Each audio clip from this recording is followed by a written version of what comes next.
que nos están acompañando en esta ya tarde de sábado. Como ustedes están mirando, este va a ser nuestro estudio de este sábado, que se llama El justo vivirá por la fe, o la justificación por la fe. Por lo cual, cuando presento y doy estos temas, siento en mi corazón el anhelo de poder tener esa sabiduría que viene de Dios, ese conocimiento que Él imparte y ese poder que Él da para poder expresar su palabra sin que yo le pueda añadir o quitar algo a este hermoso mensaje. Porque si hay un tema que tiene que ser predicado a toda nación, tribu, lengua y pueblo, es el mensaje de la justificación por la fe. Este plan de salvación que el Señor ha elaborado para cada uno de nosotros con el fin de salvarnos. Y esta salvación, dice la Biblia, que es una salvación gratuita. No cuesta absolutamente nada. No tenemos que invertir en dinero, no tenemos que pagar para comprarla. Es completamente gratis y está a la disposición de todos nosotros. Por eso quiero invitarlos a que vayamos de rodillas para pedir la dirección de Dios y que juntos sea el Espíritu Santo quien nos lleve a un mismo sentir, a un mismo pensar y a un mismo querer.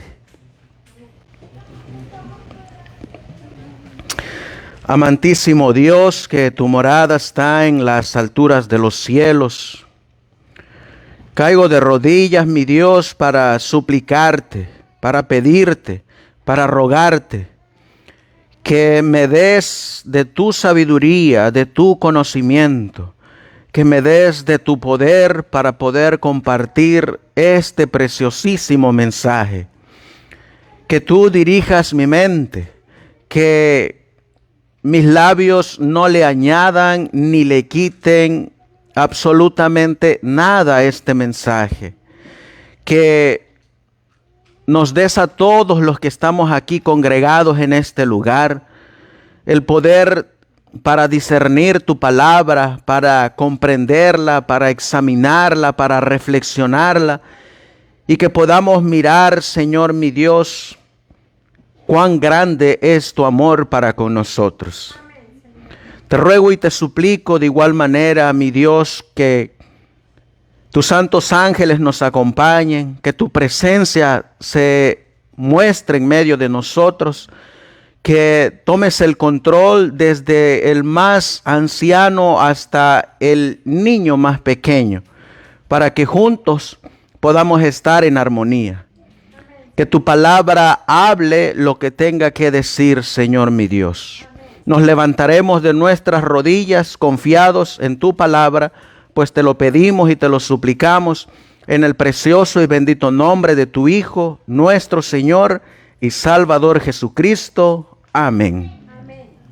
Amén.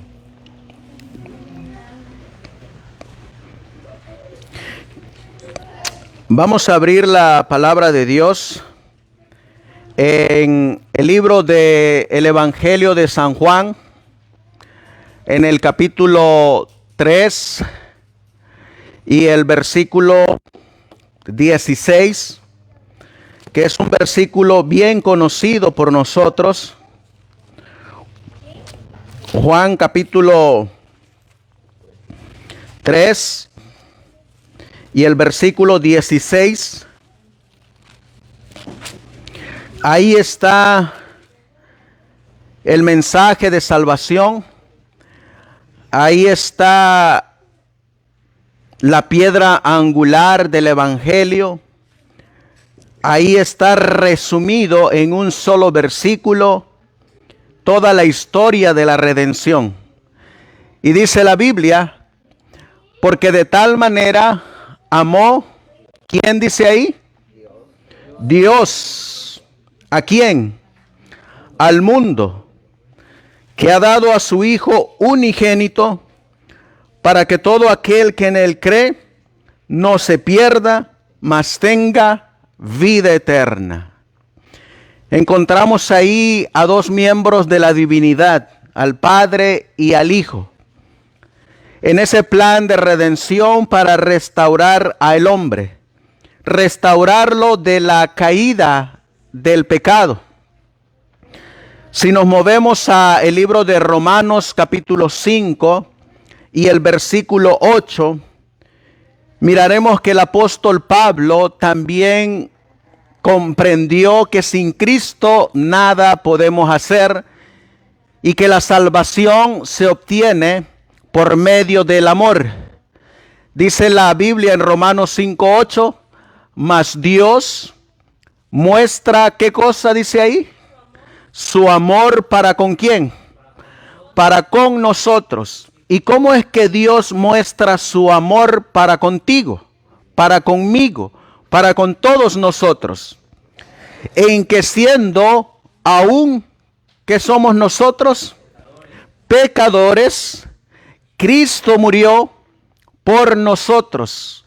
¿Cómo muestra Dios el Padre su amor para contigo, para conmigo, para con todos nosotros? Dando a su Hijo unigénito. A pesar de que nosotros somos pecadores, Él dio a su Hijo unigénito. Ahora, nosotros miraremos que la muerte de nuestro Señor Jesucristo no solamente vino para salvarnos a nosotros. Hay algo más que estaba en juego en que Cristo muriera en la cruz del Calvario.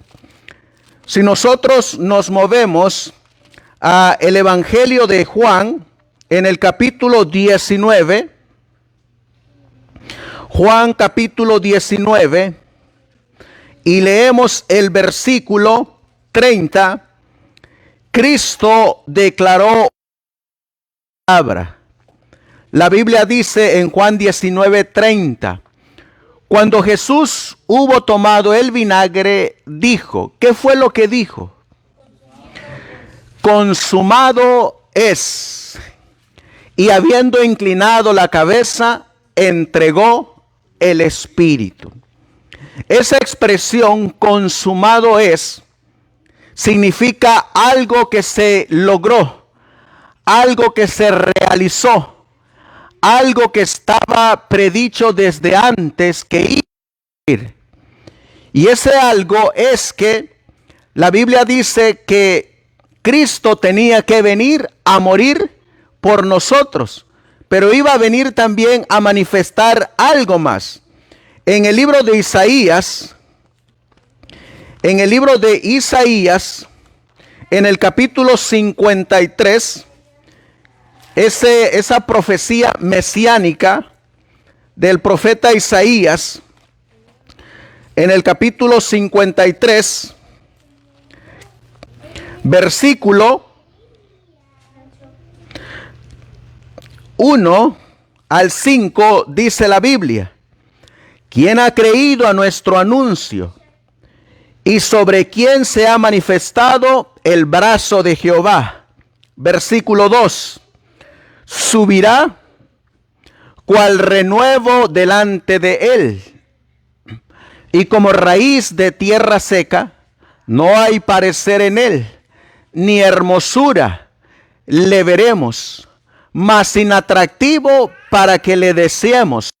Versículo 3, despreciado y desechado entre los hombres, varón de dolores, experimentado en quebranto.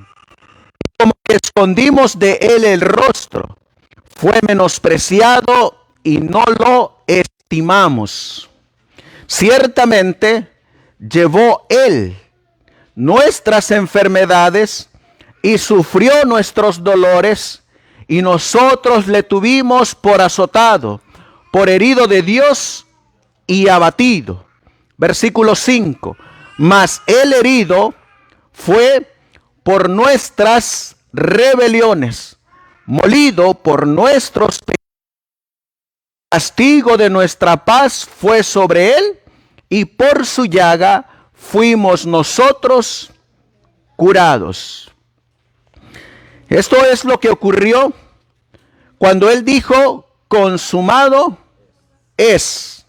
Tenía que ser llevado como oveja al matadero.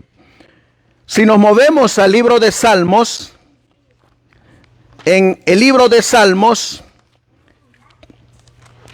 en el capítulo 145 y el versículo 17, encontraremos la otra parte que se tenía que cumplir en la muerte de nuestro Señor Jesucristo en la cruz del Calvario. Miren lo que dice Salmo 145 y el versículo 17. ¿Cómo dice la Biblia ahí? Justo es ¿quién? Jehová. ¿En cuántos? En todos sus caminos, y misericordioso en todas sus obras. ¿Cómo es Jehová? Justo. ¿Cómo es su carácter? Misericordioso. Nosotros leímos en el libro de Isaías, en el capítulo 53, que cual renuevo iba a subir y que iba a morir en la cruz. Y aquí estamos manifestando cómo es el carácter de Jehová. En el libro de Jeremías encontraremos en la Biblia, en el capítulo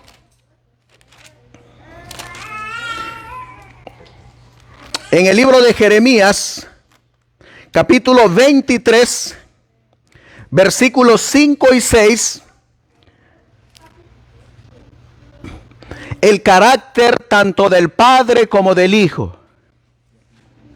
Miren cómo es el nombre que se le da al renuevo que iba a salir y que iba a morir en la cruz del Calvario. Dice la Biblia, he aquí que vienen días. ¿Quién dice? Dice Jehová, en que levantaré a David renuevo, ¿cómo dice ahí? Renuevo justo. Así que ¿cómo es este renuevo? Es justo. Y reinará como rey, el cual será dichoso y hará juicio y justicia en la tierra. Y ahora miren cómo se va a llamar este renuevo. Versículo 6. En sus días será salvo Judá, e Israel habitará confiado. Y este será su nombre de el renuevo, con el cual le llamarán.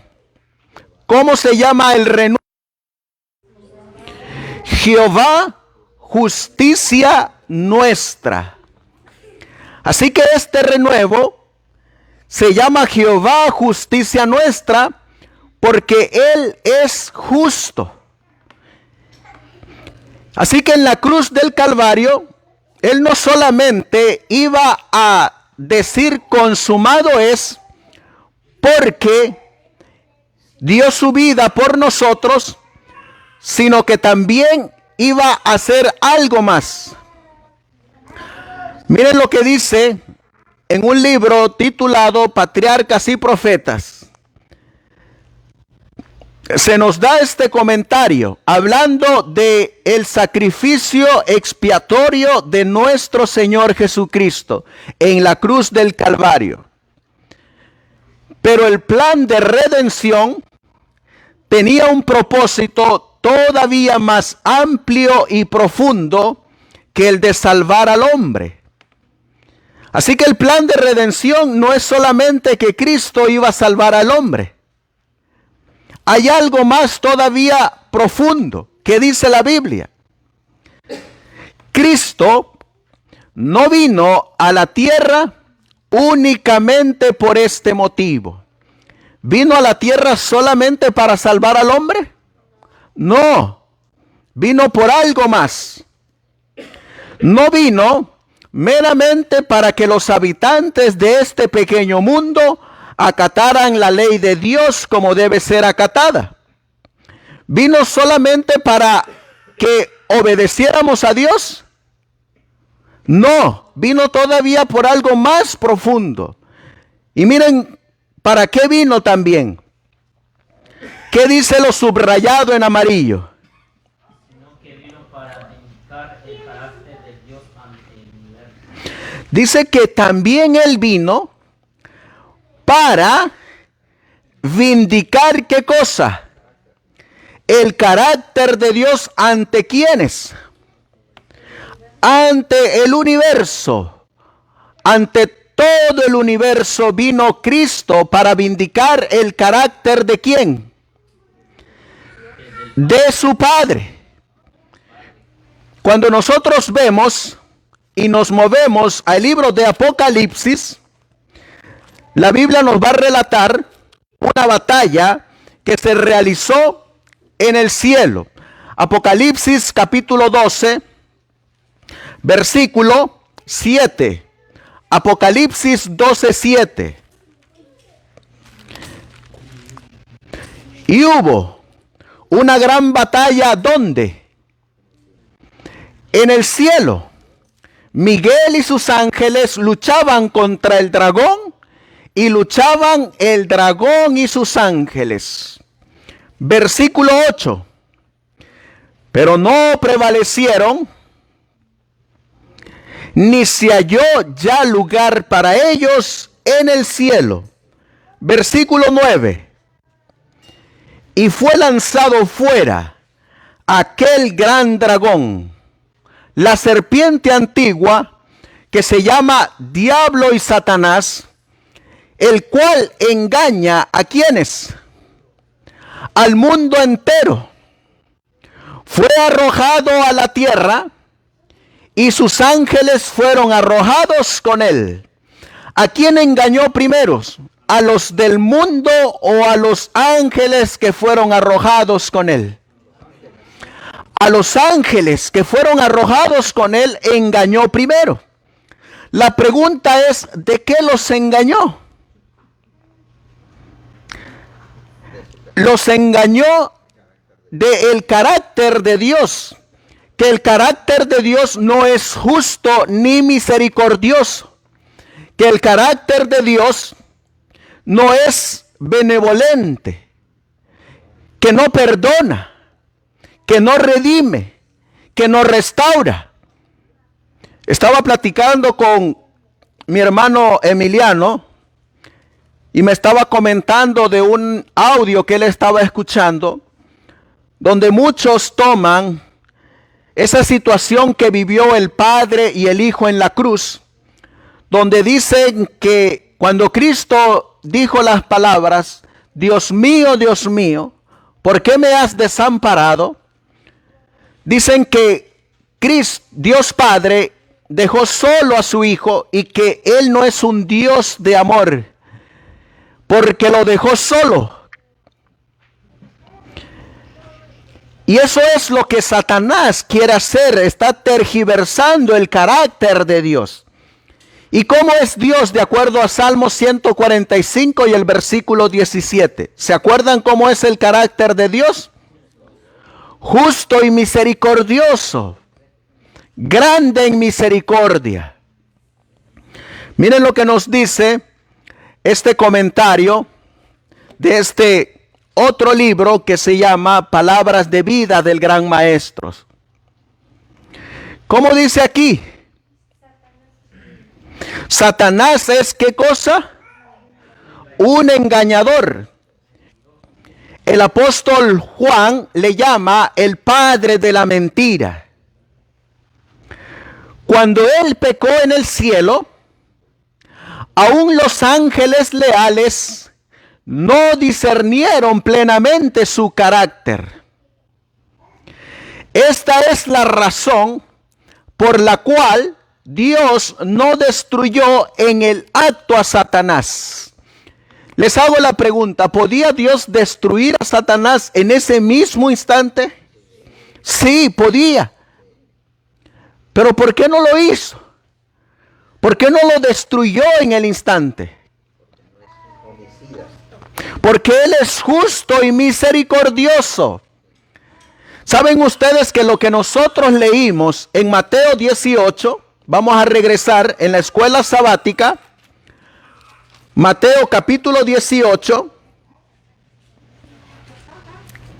y leeremos en el versículo 15, Mateo 18, 15. Este principio de la Biblia, ¿quién creen ustedes que fue el primero que lo aplicó en sí mismo? Cuando leemos Mateo 18, 15, ¿quién creen ustedes que fue el primero que lo aplicó? Nuestro Señor Jesucristo. ¿En dónde creen ustedes que fue la primera vez que se aplicó? En el cielo. Cuando su hermano Lucifer pecó contra él, Cristo fue con Lucifer antes de... Y él aplicó este principio, donde dice, por tanto, si tu hermano peca contra ti, ve y repréndele estando tú y él solos.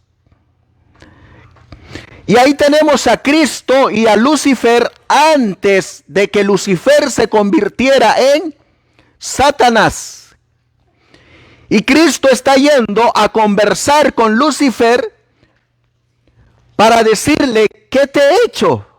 ¿Qué tienes contra mí? Y luego la Biblia dice, si te oyere, has ganado a tu hermano.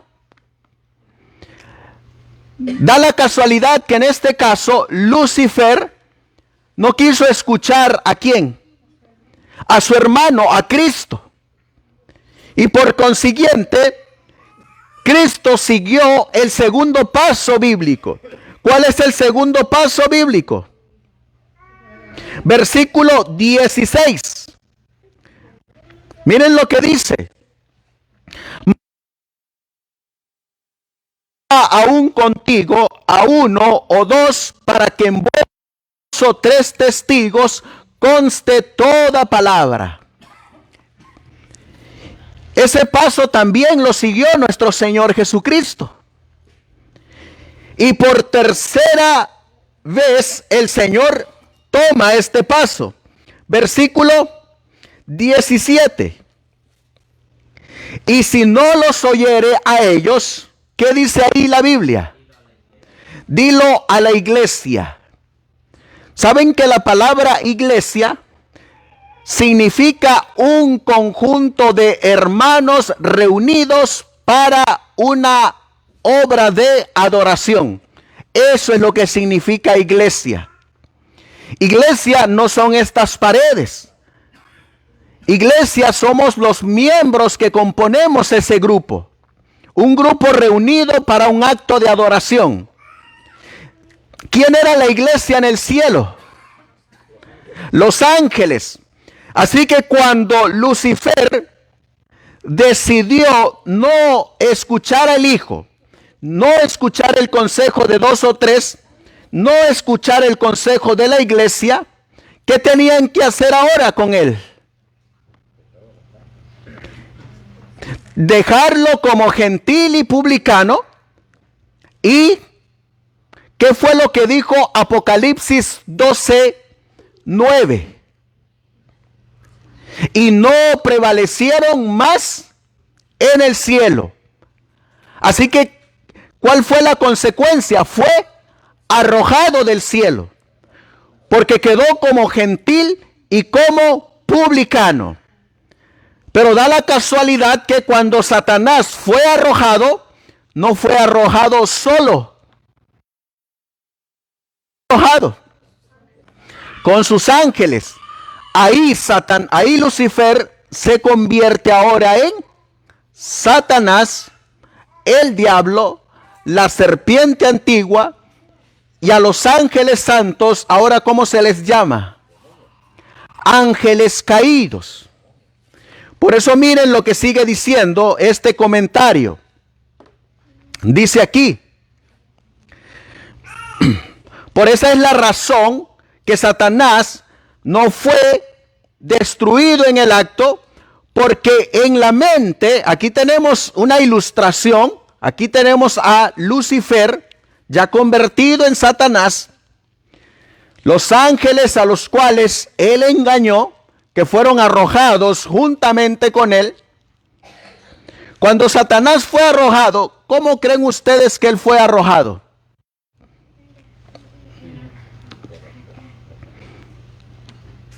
¿Ustedes creen que Satanás, cuando fue arrojado, lo aventaron con cuernos, con cola, con ese color rojo como lo pintan? No, él fue arrojado tal y como él es, hermoso como un ángel. Por eso se le llama portador de luz. Y fue arrojado así. ¿Cómo creen ustedes que fueron arrojados también los ángeles que pecaron con él? Igual, de esa misma manera como ellos eran. Pero en la mente de los ángeles que no pecaron, quedó una duda. ¿Por qué Dios no los perdonó? ¿Por qué Dios no los dejó en el cielo? Vamos a mirar nosotros, dice aquí, si lo hubiese hecho, si lo hubiera destruido en el acto, los santos ángeles no hubieran percibido la justicia y el amor de Dios. Una duda acerca de la bondad de Dios habría sido, ¿qué dice aquí? Una mala semilla productora de amargos frutos de pecado y dolor. En la parábola del trigo y la cizaña, ¿quién siembra la cizaña? El diablo, Satanás. ¿Y qué es lo que va a sembrar Satanás? Va a sembrar la semilla de la duda del carácter de Dios. Por lo tanto, ¿qué dice esta frase? El autor del mal fue dejado con vida ¿hasta qué? Hasta que desarrollase plenamente su carácter. ¿Se había desarrollado completamente su carácter? No. ¿Dónde es que Satanás iba a manifestar completamente su carácter? Yo les hago la pregunta. Usted tiene en estos momentos a un hermano al lado, sea a la derecha, sea a la izquierda. ¿Usted puede ver y saber lo que hay dentro de él? No. ¿Cuándo es que usted sabe lo que hay dentro de él? Cuando actuamos, cuando manifestamos lo que somos, cuando lo que tenemos dentro, ahora lo obramos por fuera.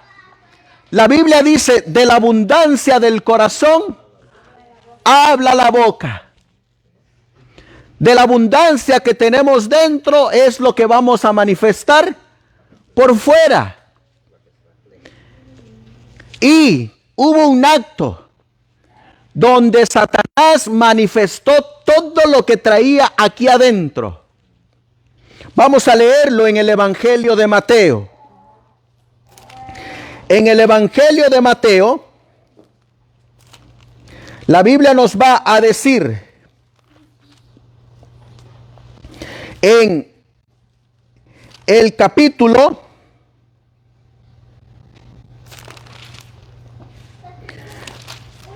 27.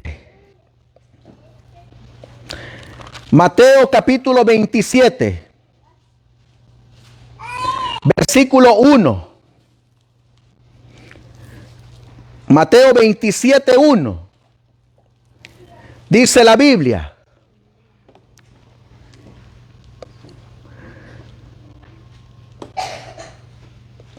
venida la mañana, todos los principales sacerdotes y los ancianos del pueblo entraron en consejo ¿contra quién? Contra Jesús. Y ese consejo, hermanos, para entregarle a muerte. ¿Quién estaba detrás de todo este consejo? Satanás. La Biblia dice que nuestra lucha no es contra carne y sangre, sino ¿contra quién? Contra principados y potestades, huestes de las tinieblas. Cuando Satanás logró tomar la mente de los principales sacerdotes y ancianos para dar consejos para matar a Jesús, estaba manifestando Satanás lo que hay dentro de él. Yo les hago la pregunta: cuando nosotros tomamos consejos contra nuestros hermanos para hacerlos caer, para matarlos, ¿el espíritu de quién tenemos? El espíritu de Satanás. ¿Y cuándo es que nosotros manifestamos ese espíritu? Cuando actuamos, cuando hacemos esa obra, cuando hablamos de ellos, cuando planeamos cómo hacerlos caer. Ahora, ahí estaba manifestando Satanás su carácter para matar al Hijo de Dios. Cuando nuestro Señor Jesucristo estaba en la cruz del Calvario, en esta ilustración que tenemos, ¿quiénes creen ustedes que estaban observando todo lo que estaba ocurriendo en ese momento? Todo el universo estaba mirando este acto que estaba ocurriendo. Por un lado, la justicia y la paz se estaban besando. Por un lado se estaba llevando a cabo la consumación del plan de Dios de redención para el hombre y para restaurar el carácter de Dios. Mientras que por otro lado, ¿qué se estaba manifestando? ¿El carácter de quién? De Satanás. Y ahora les hago la pregunta: si Cristo vino no solamente para salvar al hombre caído, sino también para vindicar el carácter de Dios ante el universo,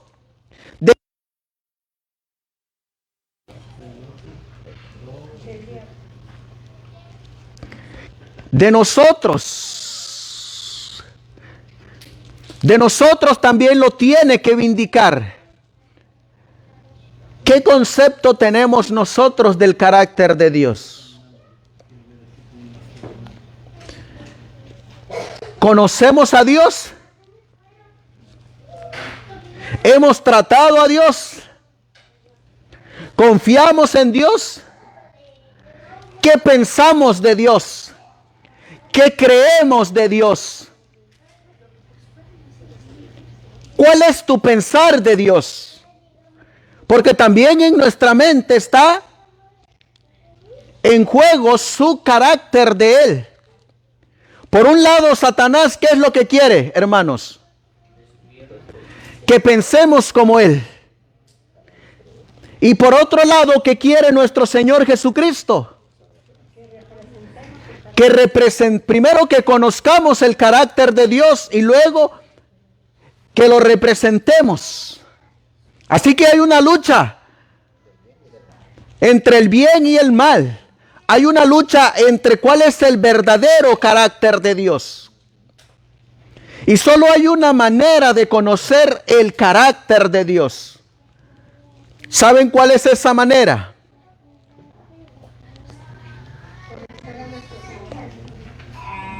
La única manera es lo que nos dice Primera de Juan 3:8. Esa es la única manera de conocer el carácter de Dios.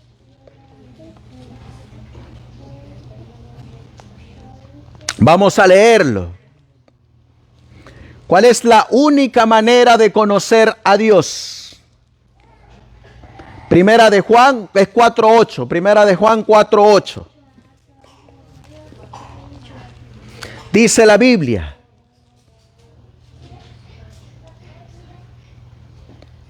el que no ama, ¿qué dice ahí? No ha conocido a Dios. Porque Dios, ¿qué es? Dios es amor. ¿Qué concepto tenemos nosotros de amor? Vamos a ir a Primera de Juan, capítulo 5, versículo 4. Primera de Juan, capítulo 5 y el versículo 4. ¿Cómo es que vamos a conocer el amor de Dios? Dice la Biblia: porque todo lo que es nacido ¿de qué? De Dios vence al mundo. Y esta es la victoria que ha vencido al mundo. ¿Cuál es la victoria que vence al mundo? Nuestra fe. Ahora les hago la pregunta: ¿será que nosotros tenemos fe? ¿Hay fe propia en nosotros? ¿Cómo viene la fe? Vamos a leerlo en el libro de Romanos. En Romanos capítulo 10, para ver cómo viene la fe. Versículo 17. Dice la Biblia: así que la fe es por el oír, y el oír por la palabra de Dios. Pregunta: ¿cómo llega la fe? Por el oír. Y cuando oímos la palabra, ¿qué se siembra? La fe. ¿En dónde se siembra? En nosotros, en nuestro corazón. Ahora les hago la pregunta: ¿esa fe es de usted o es la fe de Dios? Es fe de Dios, porque esa fe no estaba ahí. Esa fe fue sembrada por la palabra de Dios. ¿Por dónde entró esa palabra? Por el oír. Entró dentro de nosotros. ¿Y qué es lo que va a hacer esa palabra?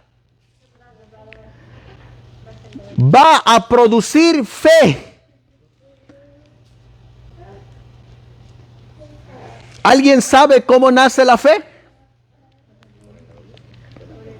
Por el oír la palabra. ¿Alguien sabe cómo brota?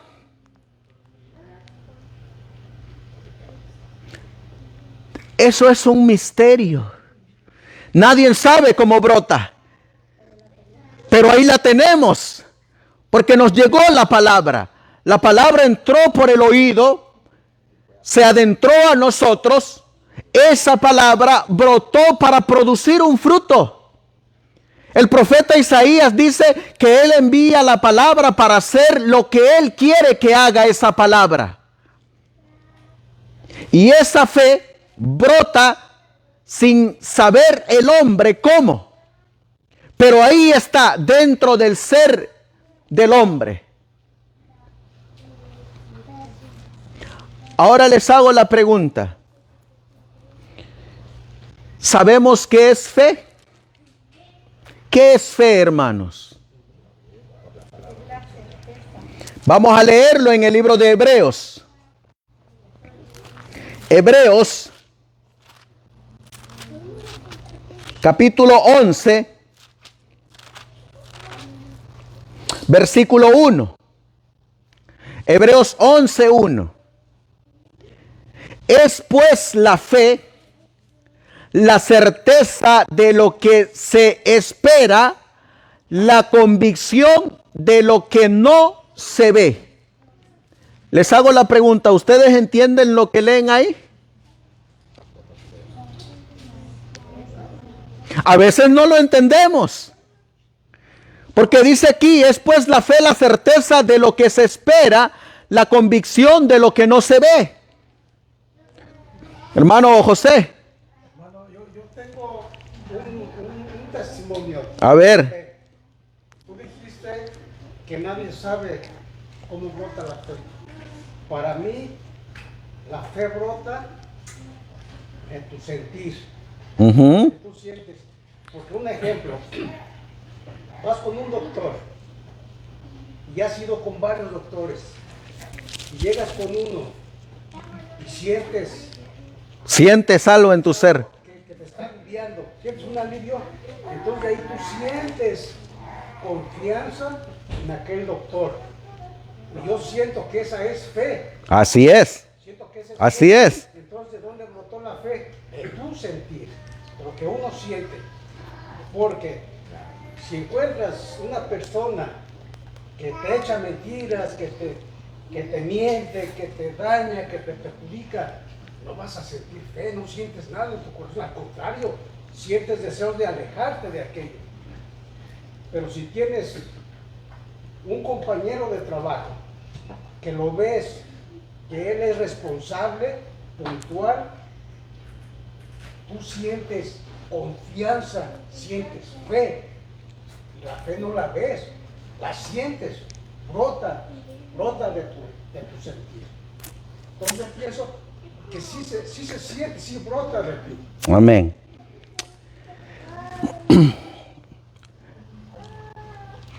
Hay palabras que a veces nosotros en la Biblia la leemos y no la entendemos. E inclusive nos pasa a nosotros que leemos la Biblia y no la entendemos. Pero creemos lo que dice esa palabra. Creemos porque es palabra de Dios. Vamos a mirar un ejemplo de fe. Y ahí vamos a encontrar la definición de lo que es fe. Eso se encuentra en el Evangelio de Mateo, capítulo 8, versículo 6 al versículo 10.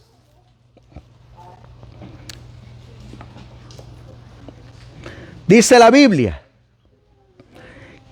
¿quién está llegando delante de Jesús? El centurión. ¿El centurión era israelita? ¿El centurión era de los apóstoles? No. ¿Cómo se consideraban a los romanos? Como gentiles, como paganos. Así que viene un pagano delante de ¿quién?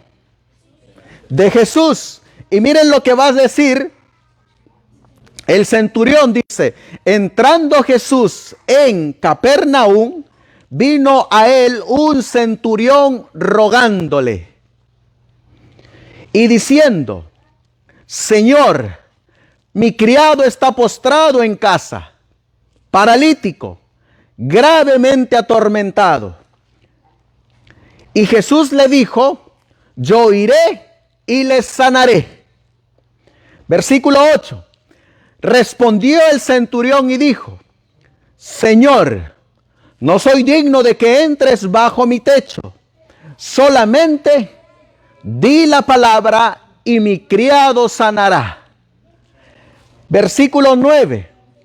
Porque también yo soy hombre bajo autoridad y tengo bajo mis órdenes soldados, y digo a este: ve, y va, y al otro: ven, y viene, y a mi siervo: haz esto, y lo hace. Versículo 10. Miren las palabras de nuestro Señor Jesucristo. Al oírlo Jesús se maravilló y dijo a los que le seguían. ¿Qué dijo Jesús? De cierto os digo que ni aun en Israel he hallado tanta fe. ¿Había fe en el pueblo de Israel tanto como en el centurión? ¿Había fe en los discípulos tanto como en el centurión? No. Pero Jesús nos está diciendo que lo que está practicando el centurión es fe. ¿Y qué es lo que está practicando el centurión? La fe. ¿Qué es lo que está viviendo el centurión?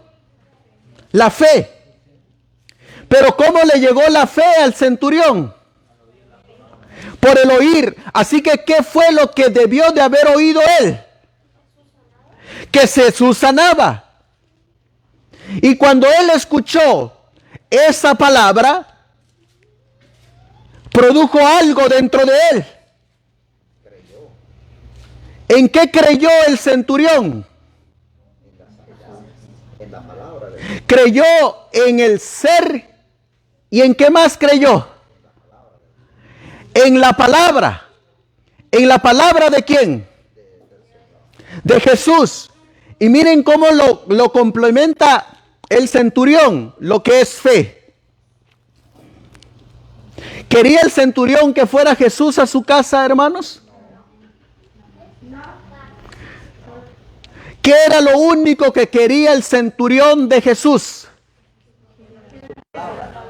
Que dijera la palabra. Era solo lo que él necesitaba. Solo me basta escuchar tu palabra.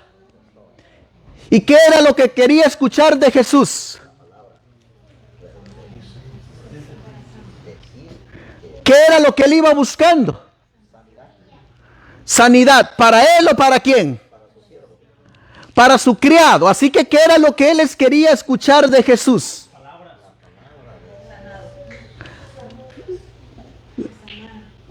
Entonces allí es donde a él le brotó la fe.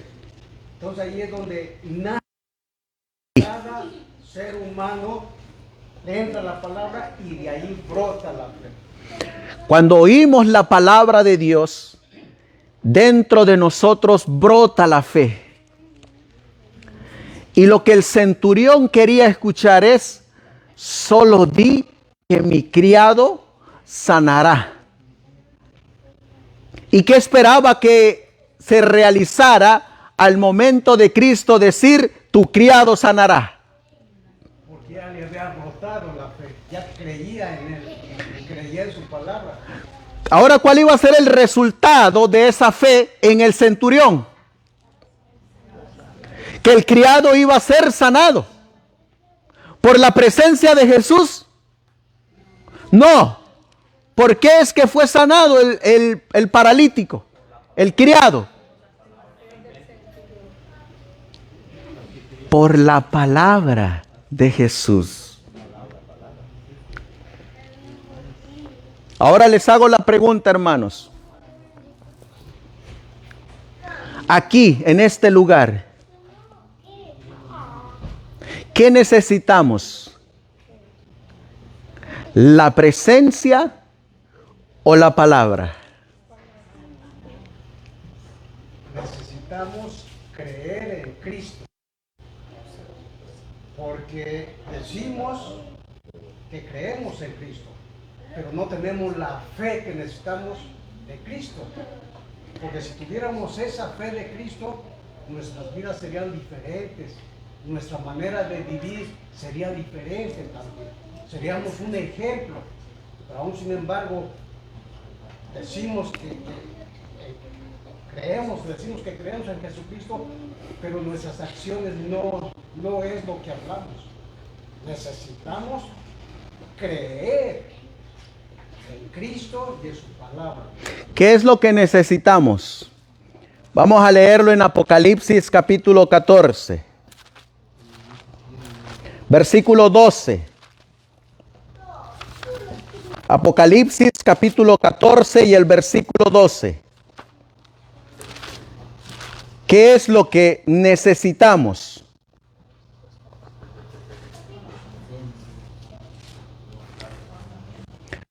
Está la paciencia de los santos, los que guardan los mandamientos de Dios. ¿Y qué más? Y la fe de Jesús. ¿Qué necesitamos? La fe de Jesús. ¿Qué pasa si primero colocamos los mandamientos antes de la fe?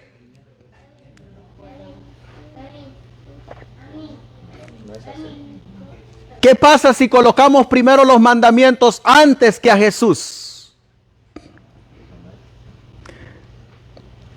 Eso sería fe en obras. ¿Y puede alguien salvarse por la fe en obras? No. Pero ¿qué pasa si primero colocamos la fe de Jesús y luego colocamos los mandamientos de Dios? ¿Cómo se llama eso? Justificación por la fe. Eso se llama tener la fe de Jesús en nosotros. Cuando oímos la palabra, ¿por dónde entró? Por el oído. ¿Dónde brotó? Dentro de nosotros. ¿Y dónde se manifestará? Por afuera de nosotros. Así se manifiesta la fe de Jesús. Ahora,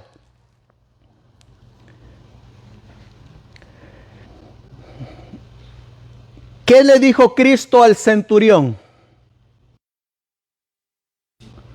Tu criado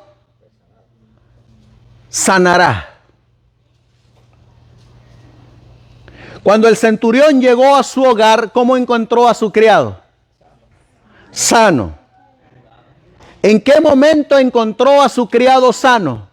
¿Cuando él llegó o el criado ya había sido sanado antes de que él llegara? El criado ya había sido sanado antes de que él llegara. ¿Cuánto tiempo tardó esa palabra en producir efecto, hermanos? Al instante. Ahora les hago la pregunta. ¿Cuánto tiempo ha tardado la palabra que nosotros leemos en nuestras vidas? ¿Cuánto tiempo? Había un hombre que había sido escriba por muchos años, que había sido fariseo por muchos años, pero la palabra no había producido esa fe en él. Y él se llama Nicodemo. ¿Y qué le dijo Jesús a Nicodemo? Tienes que nacer de nuevo. ¿Qué le hacía falta? Creer en la palabra.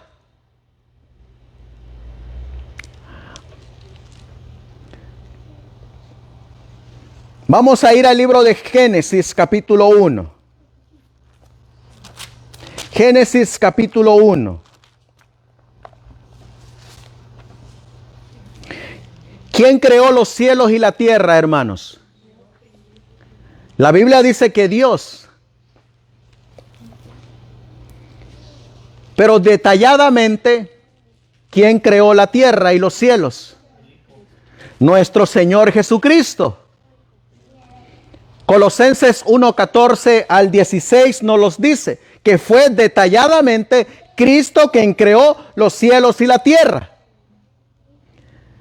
Dice la Biblia, porque por Él fueron creadas todas las cosas. Está hablando de Cristo. Las que hay en los cielos y las que hay en la tierra. Visibles e invisibles. Sean tronos, sean dominios, sean principados, sean potestades. Todo fue creado por medio de Él y para Él. ¿Quién creó los cielos y la tierra? Cristo. Vamos a Génesis 1:1. En el principio creó Dios. ¿Quién creó? Dios. ¿Quién es este Dios? Cristo. Vamos a leerlo, Romanos 9:5, para ver si Cristo es Dios. En Génesis 1:1 dice la Biblia: de quienes son los patriarcas y de los cuales, según la carne, vino Cristo. ¿Y qué dice la Biblia? El cual es Dios sobre todas las cosas, bendito por los siglos. Amén. Así que Génesis 1:1, ¿quién creó los cielos y la tierra? Cristo. Podemos incluir a Cristo en esa palabra, Dios. Ahora, miren lo que va a hacer Dios, nuestro Señor Jesucristo. Versículo 3. Dice la Biblia, Génesis 1:3. Y dijo Dios. ¿Quién está hablando ahí? Dios. Pero más profundamente, ¿quién está hablando ahí? Cristo. Así que, ¿qué dijo Cristo? Sea la luz. ¿Y qué ocurrió? Y fue la luz. ¿Qué le dijo al centurión Cristo? ¿Qué le dijo el Cristo al centurión? Tu criado sanará. ¿Cuánto tiempo demoró esa palabra en producir efecto? Al instante el criado fue sano. ¿Cuánto tiempo demoró la palabra en la creación para que surgiera efecto? Al instante se creó la luz. Ahora, hermanos, ¿cuánto tiempo cuánto tiempo debe tardar la palabra en producir lo que Dios quiere que produzca esa palabra en nosotros? Al instante, en el momento, en el acto. Ahí tiene que producir la palabra lo que la palabra quiere que produzca, porque Cristo ha dicho lo que esa palabra hará en el ser humano. Pero en nuestra fe, ¿cuánto tiempo tarda esa palabra en producir efecto? A veces la palabra demora días, meses, años, en que esa palabra produzca efecto en nosotros. Pero en la fe de Jesús, esa palabra va a producir efecto en el instante, en el momento. Le va a traer vida al que está muriendo. Le va a traer esperanza al que está decayendo. Le va a traer ánimo al que está dolido. Le va a traer gozo al que está desconsolado. Le va a traer esperanza al que está perdido. Le va a traer perdón al que está condenado. En el instante. No tiene que pasar días, ni meses, ni años. Tiene que producirla en el mismo instante. Eso es fe. Eso es justificación gratuita. Cuando el Señor te dice, ven a mí, no tienes que esperar días, meses o años para ir a Él. Ve a Él tal y como estás. Y esa palabra va a producir en ti lo que Dios quiere que produzca dentro de ti. Brota. Y va a empezar a crecer. Y vas a ser como un niño que va a empezar a dar sus primeros pasos confiando en la palabra del Señor. Si el Señor te dice ven, vas a dar tu primer paso. Y tu segundo. Y no vas a mirar ni a derecha ni a izquierda. Vas a mirar en la palabra que Él te está diciendo. Ven a mí. Y tal vez vas a decir, oh, pero es que yo soy el peor de los pecadores. Yo no te estoy preguntando cómo estás. Diciendo, ven a mí. Ven conmigo. Y serás sano. Ahí mismo. Versículo 6. Y dijo Dios, haya expansión en medio de las aguas y separe las aguas de las aguas. ¿Cuánto tiempo demoró en ocurrir esa palabra, hermanos? Saben que a veces nosotros tenemos la fe evolucionista. ¿Saben cuál es la fe evolucionista? La fe evolucionista es lo que enseñan que la expresión de la palabra se demora en millones de millones de millones de años. Esa es la fe evolucionista. Y la fe evolucionista que a veces nosotros tenemos es que esta palabra va a demorar días y días y años para que produzca lo que la palabra ha dicho. Pero la fe de Jesús trabaja en el instante, en el momento. Porque así lo dice aquí, en el ya.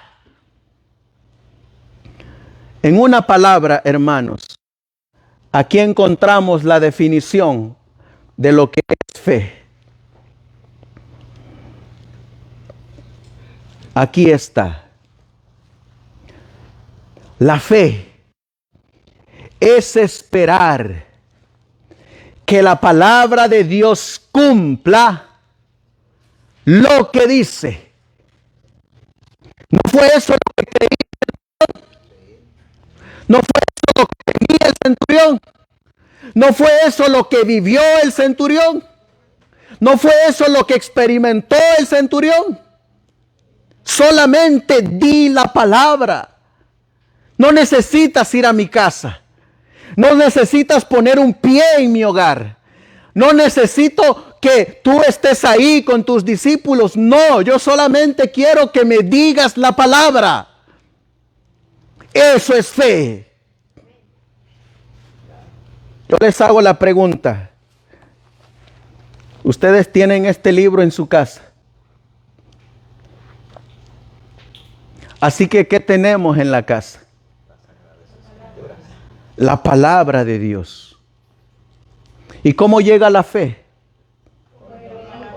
Por el oír, ¿qué cosa? Esta palabra. Así que, ¿qué necesitamos en nuestro hogar? Oír la palabra. Y cuando nosotros leamos la palabra, ¿por dónde va a entrar? Entra por nuestros ojos, entra por nuestros oídos. ¿Y qué va a producir dentro de nosotros? Fe. Ahora te hago la pregunta. ¿Cuántas veces lees la palabra? ¿Cuántas veces oyes la palabra?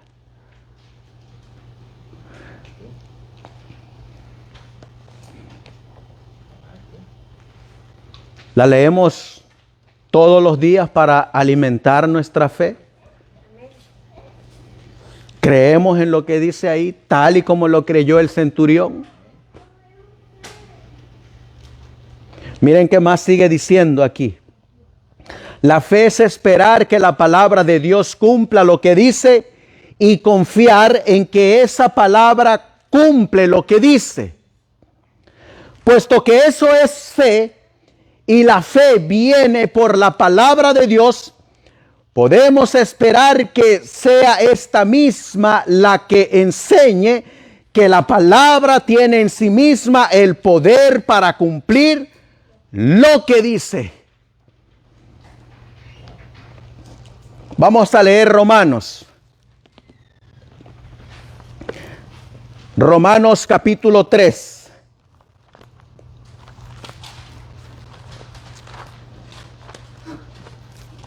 Y leeremos el versículo 22. Romanos 3:22.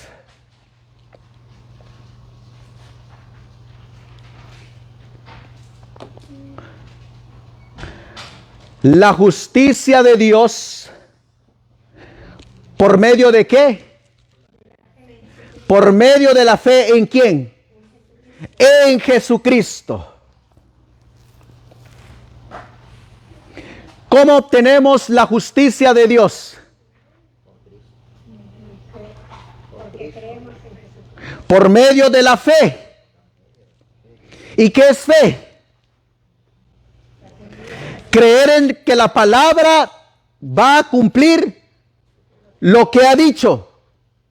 Así que si la Biblia me dice que la justicia de Dios es por medio de la fe o por medio de lo que la palabra dice,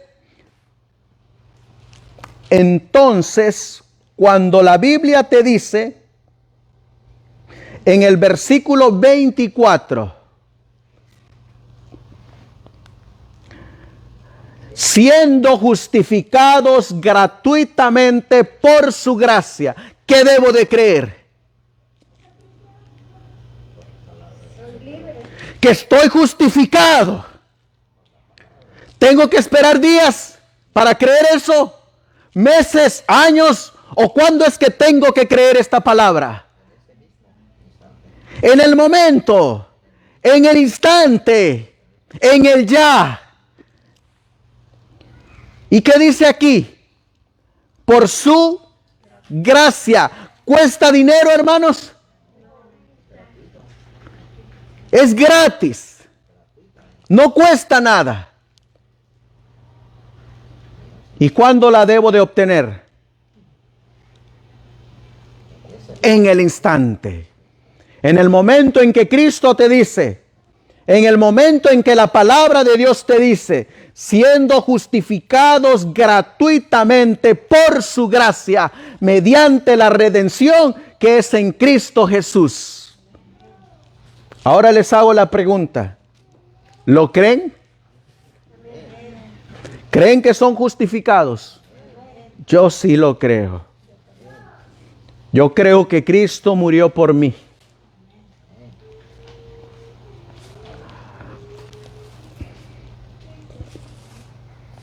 Voy a, para ir finalizando,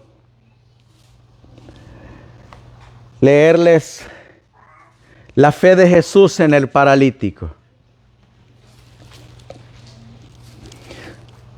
Saben ustedes que la Biblia está llena de fe, desde el Génesis hasta el Apocalipsis. ¿Y saben qué es lo menos que nosotros ejercemos? La fe. Es lo menos que nosotros ejercemos. Fe.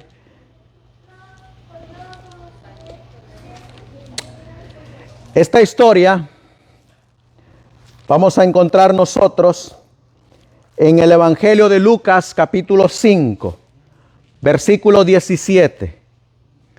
Antes de leer unos comentarios, vamos a ir a Lucas, capítulo 5, versículo 17. Aconteció un día que él estaba enseñando. ¿Quién es él? Jesús. ¿Qué estaba dando? La palabra. ¿Qué estaba queriéndole dar a los escribas, a los fariseos, a los doctores de la ley? ¿Qué estaba tratando de darles? Fe. ¿Fe en quién?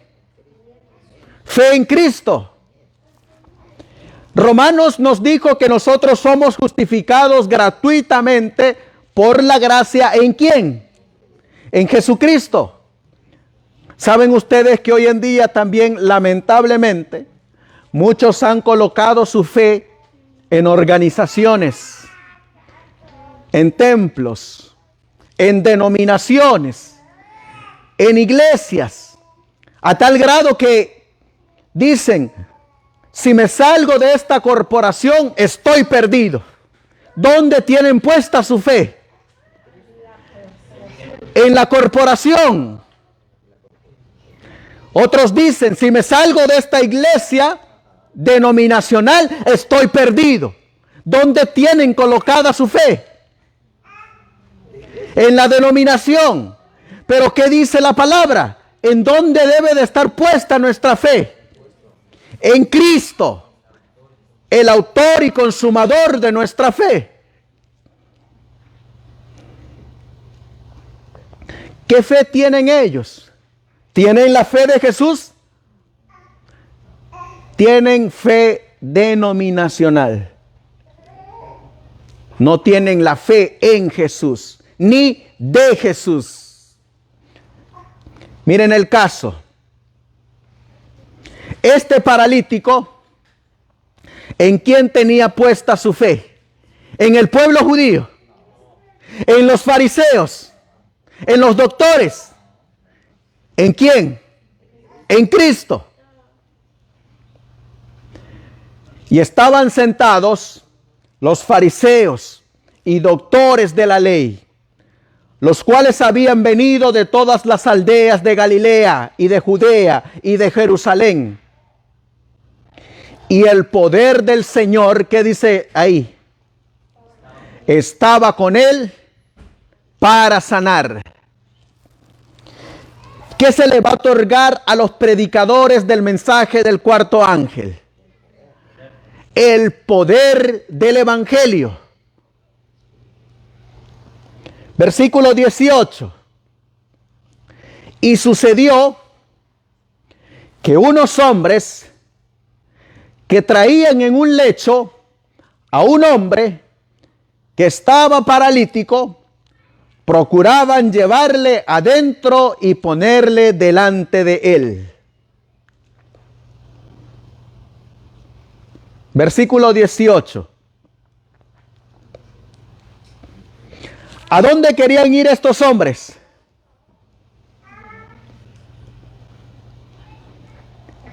A Jesús. ¿Y a dónde quería ir el paralítico? A Jesús. Así que, ¿qué escucharon estos hombres? Que Jesús sanaba. ¿Cómo lo escucharon? Por el oír. ¿Y qué escucharon? Que Cristo sanaba. Ahora les hago la pregunta. ¿Es importante proclamar que Cristo sana? ¿Qué pasa cuando yo no proclamo que el Cristo en el cual yo creo no sana? ¿Qué pasa cuando en el Cristo que yo creo, que dice que sana, no me ha sanado a mí?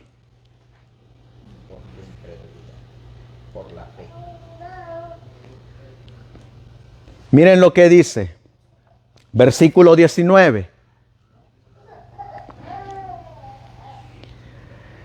Pero no hallando cómo hacerlo a causa de la multitud, subieron encima de la casa y por el tejado le bajaron con el lecho, poniéndolo en medio delante de Jesús. Versículo 20.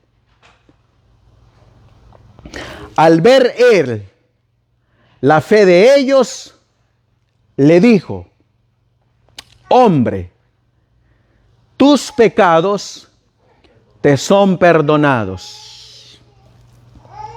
Les hago la pregunta: ¿qué venía buscando el paralítico? Sanación. Pero ¿por dónde lo empieza a sanar Cristo? Por su mente.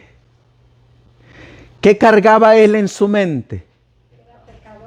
Que él era pecador.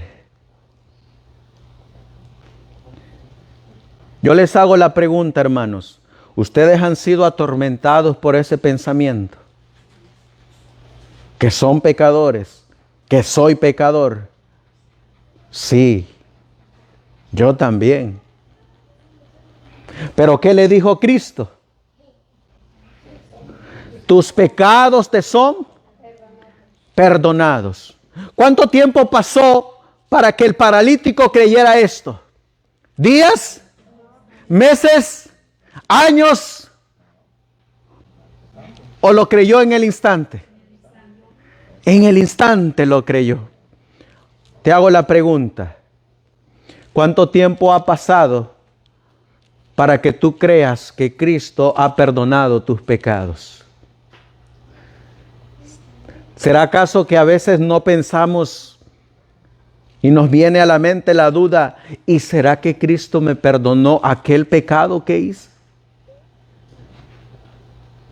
Yo conozco cristianos que hasta el día de hoy llevan 25 o 30 años en el Evangelio y se hacen esas preguntas. ¿Será que Cristo me perdonó aquel pecado?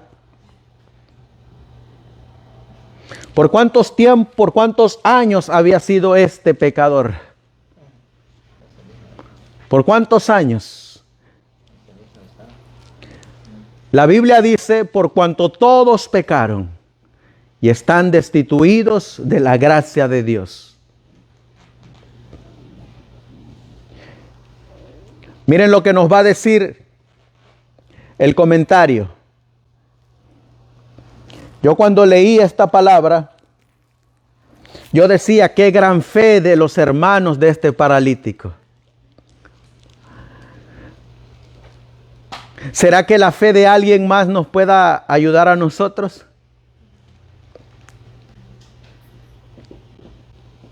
La nuestra, hacer no la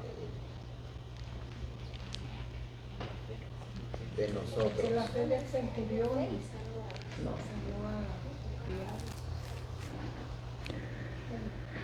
Cada uno tiene que experimentar la fe de Jesús. Cada uno. ¿Saben ustedes que el carácter no se puede traspasar? No se puede.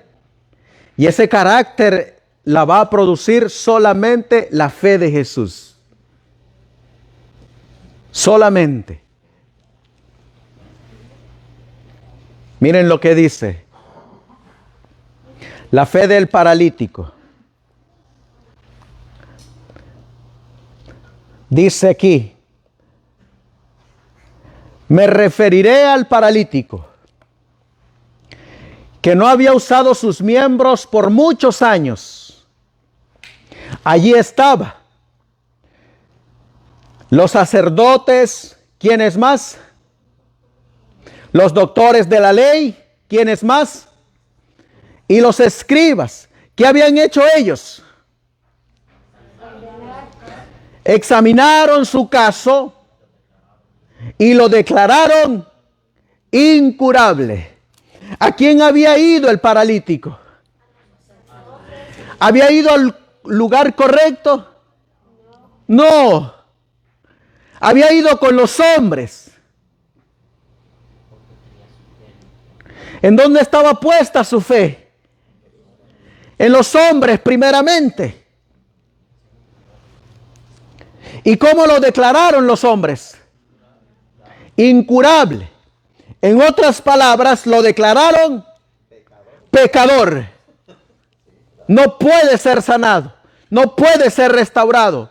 No hay nada bueno en ti. No hay cura para tu enfermedad. Les hago la pregunta, hermanos. ¿No será que a veces a nosotros también nos dicen así?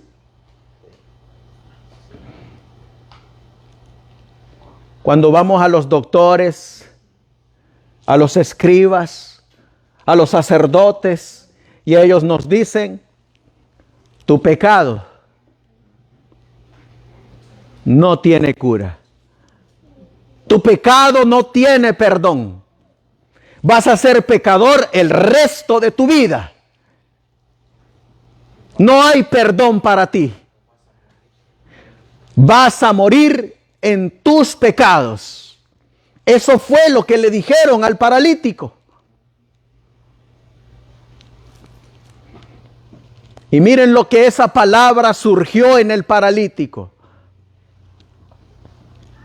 Le dijeron que por su propio pecado había caído en esa condición y que no había esperanza para él. Pero, ¿qué dice aquí? Le llegó la noticia, ¿a quién? ¿Al paralítico o a sus amigos? Al paralítico. Le llegó la noticia de que había un hombre llamado Jesús que estaba realizando obras poderosas. ¿Qué le llegó al paralítico, hermanos? La palabra. ¿Qué produjo esa palabra? Fe. ¿Dónde la produjo? En su ser, en su mente.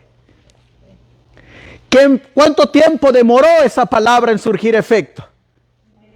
Al instante. Así que, ¿qué fue lo que empezó a hacer el paralítico? Miren.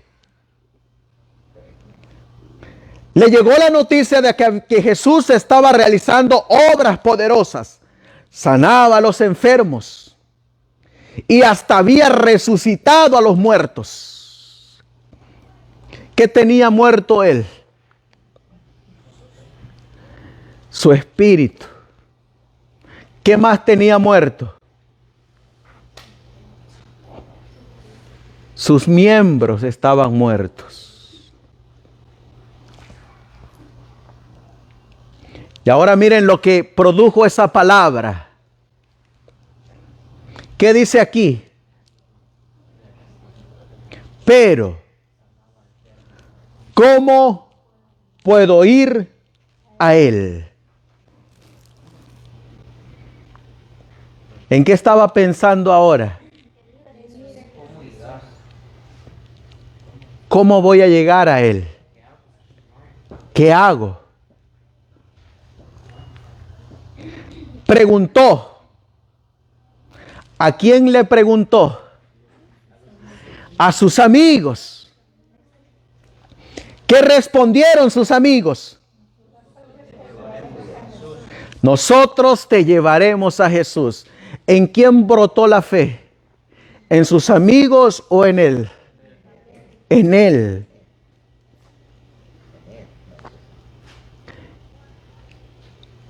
¿Y a quién usó Dios para que la fe produjera lo que esa palabra iba a producir? A los amigos. Miren lo que sigue diciendo. Nosotros te llevaremos a Jesús, replicaron sus amigos. ¿A dónde? Ante su misma presencia.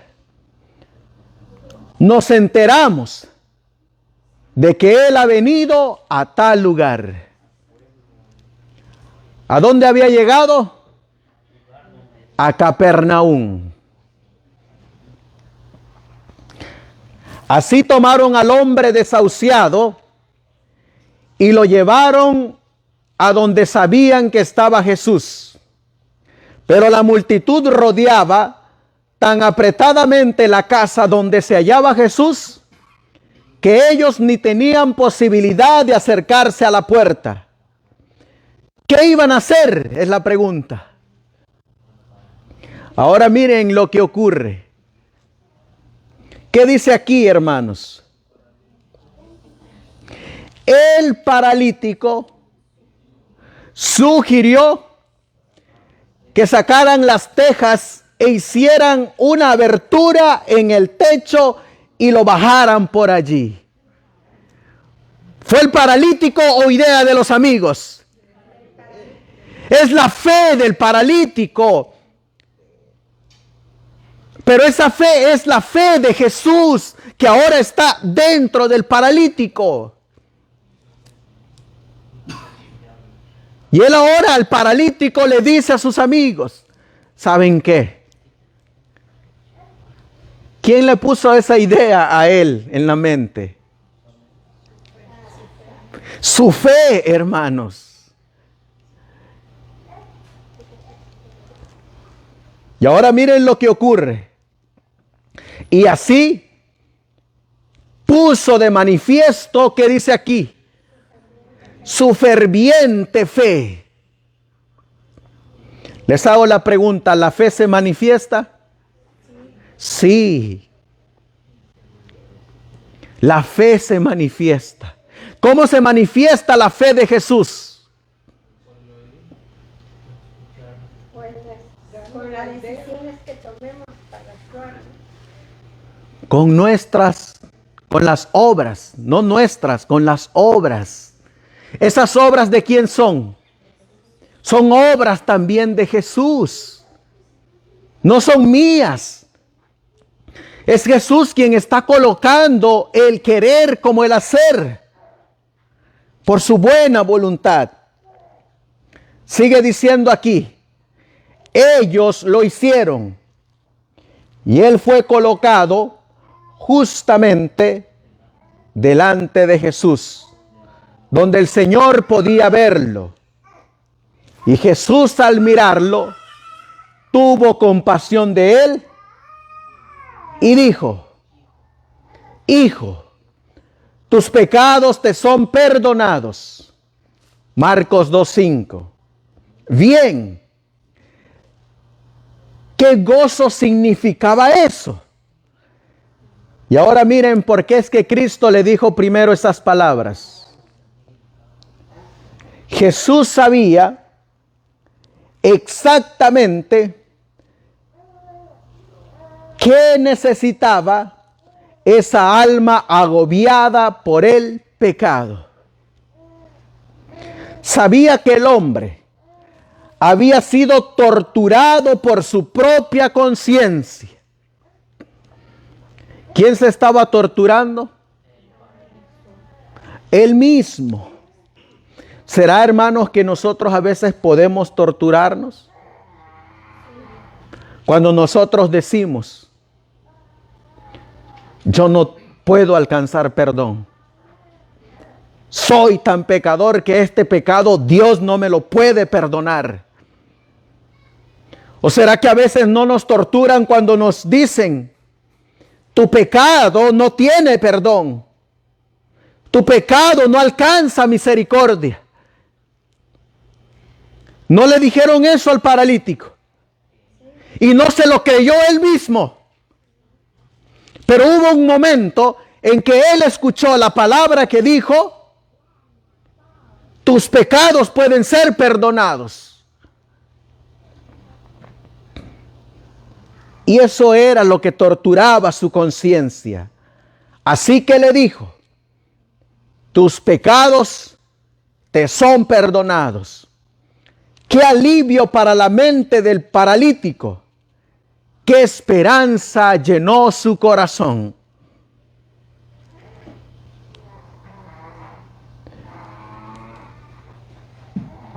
Sigue diciendo. Dice el libro. Entonces, las sospechas suscitaron en los corazones de los fariseos. ¿Quiénes aparecen ahora, hermanos? ¿Y qué dijeron los fariseos? ¿Quién puede perdonar pecados sino solo Dios? ¿Podía Jesús perdonar pecados? ¿Por qué? Porque Él es Dios. Porque es Dios. ¿Creían los fariseos que Jesucristo era Dios? No. En el mensaje de la justificación por la fe, tenemos que creer que Jesucristo es 100% Dios.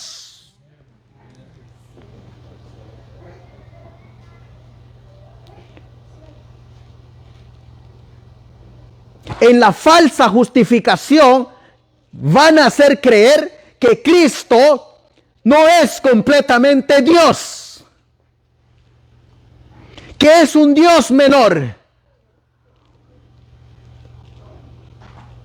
Pero la Biblia enseña que Jesucristo es Dios enteramente. Sigue diciendo la cita. Jesús les dijo entonces: para que sepáis que el Hijo del Hombre tiene potestad en la tierra para perdonar pecados, dijo al paralítico: a ti te digo, levántate, toma tu lecho y vete a tu casa. ¿Cuánto tiempo demoró esa palabra en surgir efecto? Al instante, en el momento.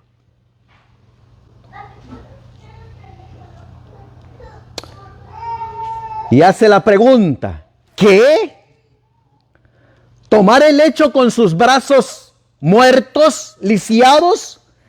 ¿Qué? ¿Ponerse en pie con sus piernas muertas, paralíticas? ¿Qué hizo? ¿Qué hizo el paralítico?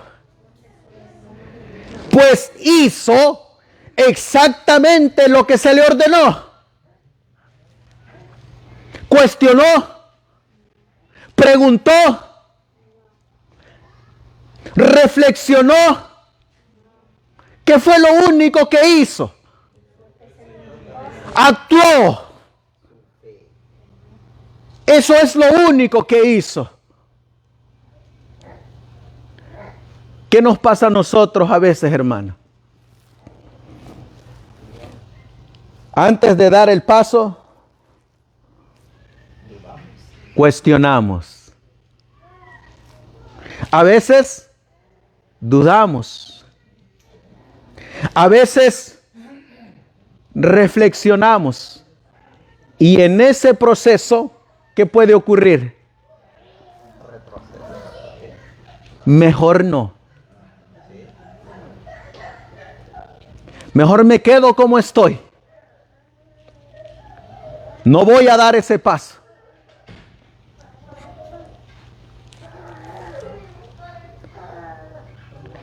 Miren lo que sigue diciendo.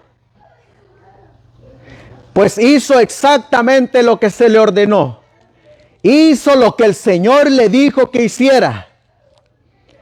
La fuerza de la voluntad fue dirigida a mover sus piernas y brazos tullidos. Y estos respondieron aún cuando no habían respondido por largo tiempo.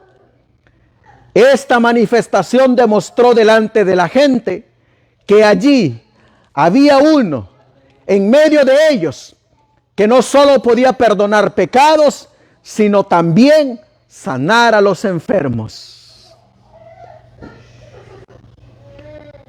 ¿Por qué fue sanado este hombre? Por el poder de la fe, de la palabra. Por eso actuó así, hermanos, al instante.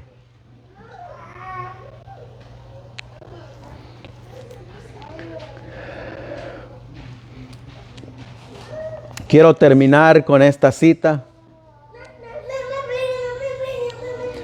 Dice aquí, en la justificación por la fe, encontraremos que el Señor no va a dejar a ningún pecador así como nos toma, así como llegamos a Él. ¿Cómo llegó este paralítico?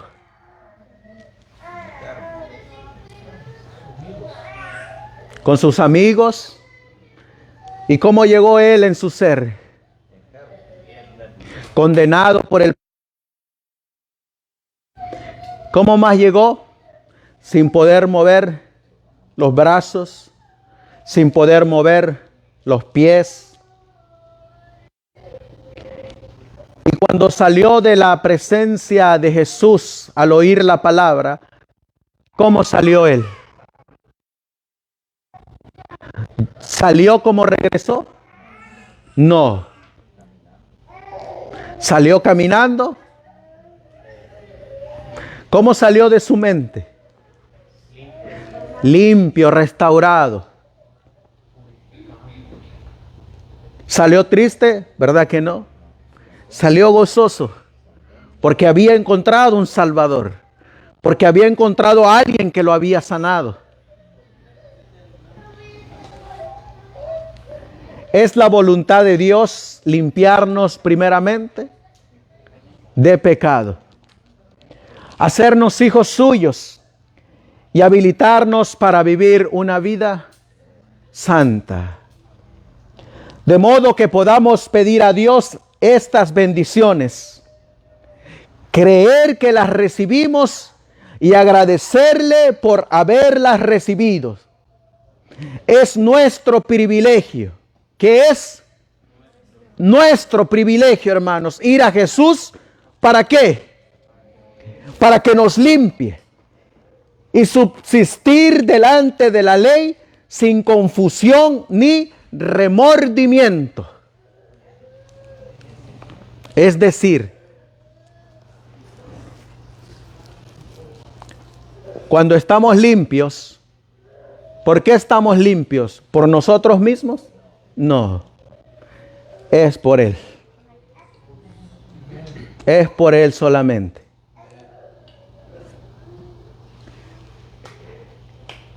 Y ese es el mensaje que tenemos que dar. Solamente en Él y por Él. Solamente. En Él hay salvación y en Él hay perdón y vida eterna. ¿Cómo viviremos si estamos en esa vida?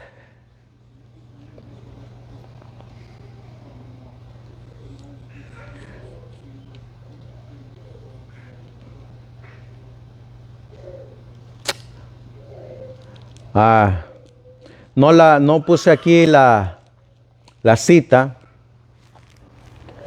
pero dice que aquel que vive en esa fe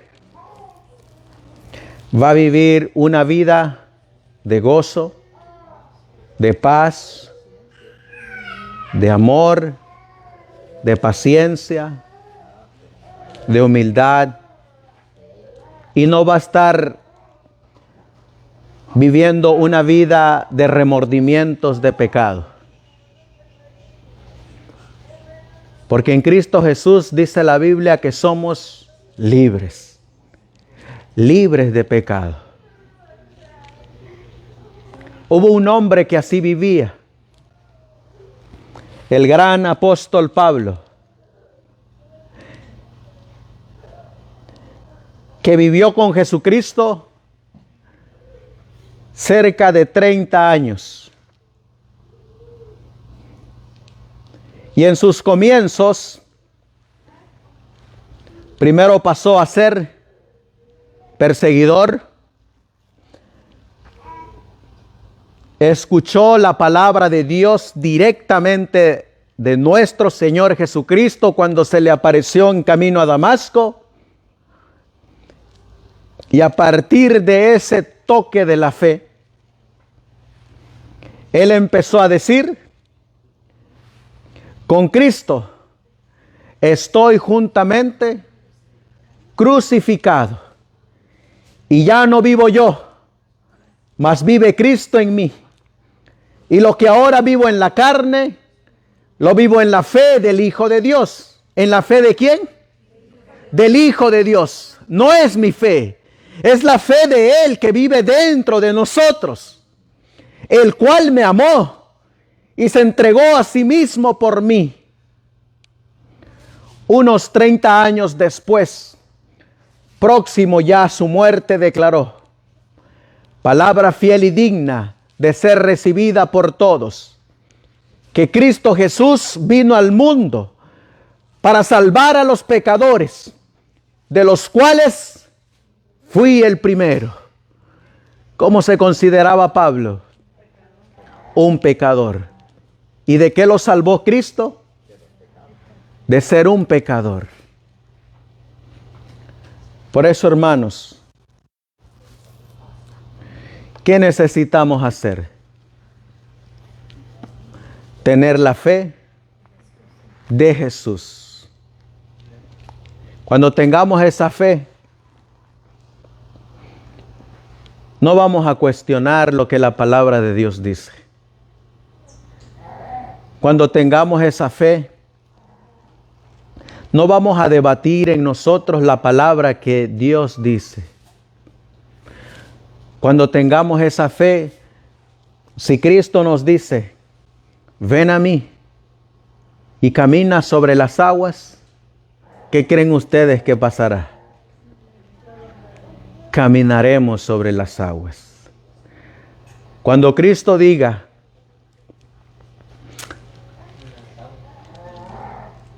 haz la voluntad de mi Padre, ¿qué hará el creyente? La voluntad del Padre. No va a cuestionar, no va a dudar, no va a preguntar, solamente va a actuar, va a caminar por fe. No va a importar lo que diga este hermano, no va a importar lo que diga papá, lo que diga mamá, lo que diga el tío, no va a importar lo que diga la denominación, no va a importar lo que diga el sacerdocio, va a importar solamente lo que dice la palabra. Es todo lo que va a importar. Hemos entregado nuestro yo y ahora vive Cristo en nosotros. El Señor nos hace la invitación, familia. El Señor les hace la invitación a los hermanos que están ahí. Hoy es el día de nuestra salvación. Hoy, no es mañana, ni pasado mañana, es hoy. Y hoy Él les está pidiendo todo nuestro ser. ¿Cuándo? Hoy. Si lo aceptamos, inmediatamente va a empezar a producir efecto en nosotros. Cada uno de nosotros será restaurado. ¿Y qué van a mirar todos los demás en nosotros? ¿Se acuerdan con cuál cita comenzamos? ¿Qué fue lo que Satanás distorsionó? ¿Qué van a mirar todos los demás ahora en nosotros? ¿El carácter de quién? El carácter de Jesús. ¿Y el carácter de Jesús de quién es? De Dios su Padre. Así que, ¿qué carácter mirarán en nosotros? El carácter de Dios. ¿Qué habrá sucedido entonces en nuestro ser? ¿Qué mirarán todo el universo en nosotros? Ahí están los que han vindicado el carácter de Dios por medio de la fe en Cristo Jesús. El Señor nos está invitando a ser parte de ese remanente que restaurará ante todo el universo el carácter de Dios. Satanás quiere plantar su carácter en nosotros, pero es más fuerte Cristo, porque ya lo venció en la cruz del Calvario.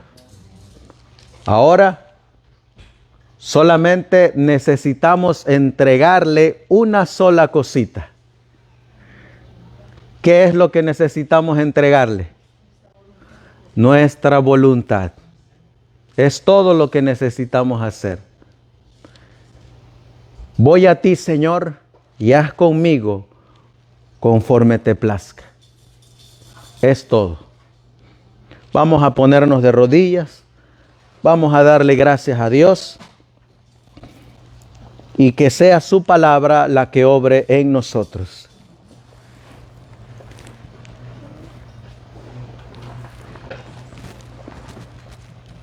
Amantísimo Dios, que tu morada está en las alturas de los cielos.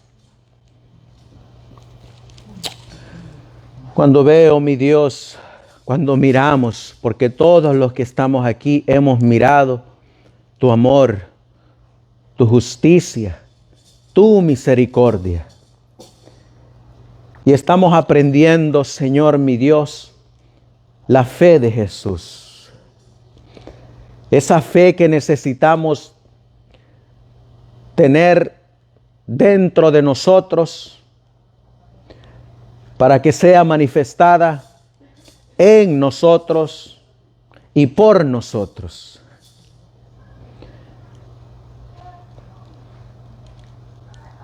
En una ocasión le rogaste a tu Padre: Padre mío,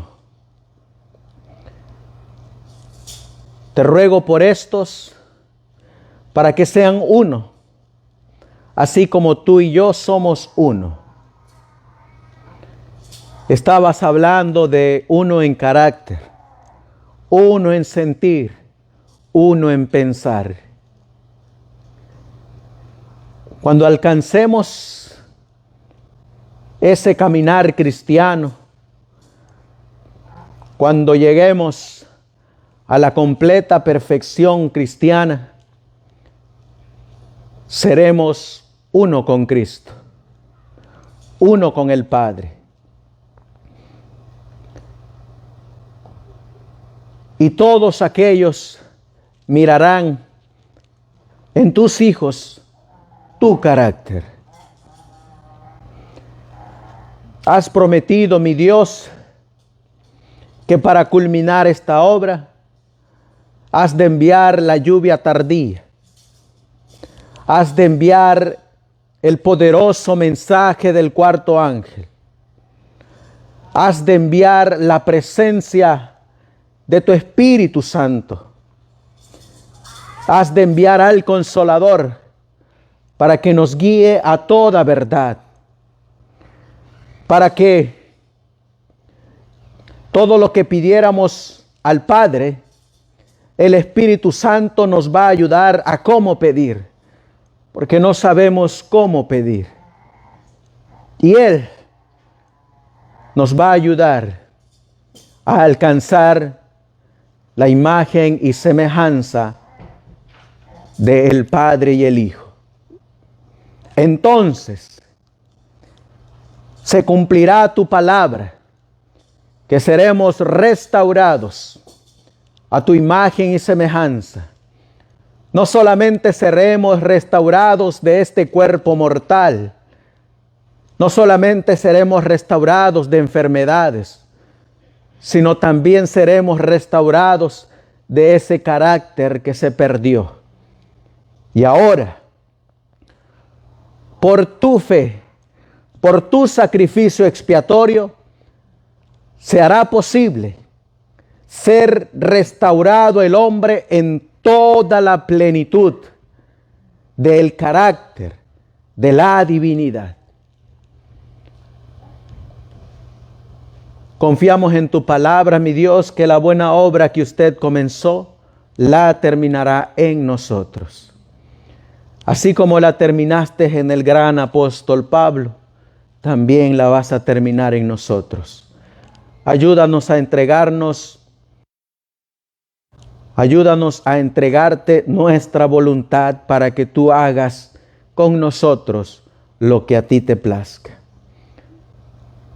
Bendice, mi Dios, los alimentos que se han preparado también con mucho amor, con mucho cariño, por nuestras hermanas.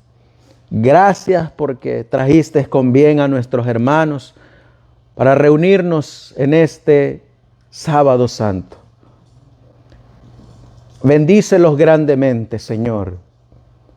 Quita de sus mentes, en el nombre de Jesús de Nazaret, todo mal pensamiento de pecado, toda culpa de pecado. Y por el poder de tu palabra, sánalos y restáuralos. Todo esto, Señor mi Dios, te pedimos y te suplicamos en el precioso y bendito nombre de tu Hijo, nuestro Señor y Salvador Jesucristo. Amén. Amén. Que el Señor les bendiga, queridos hermanos.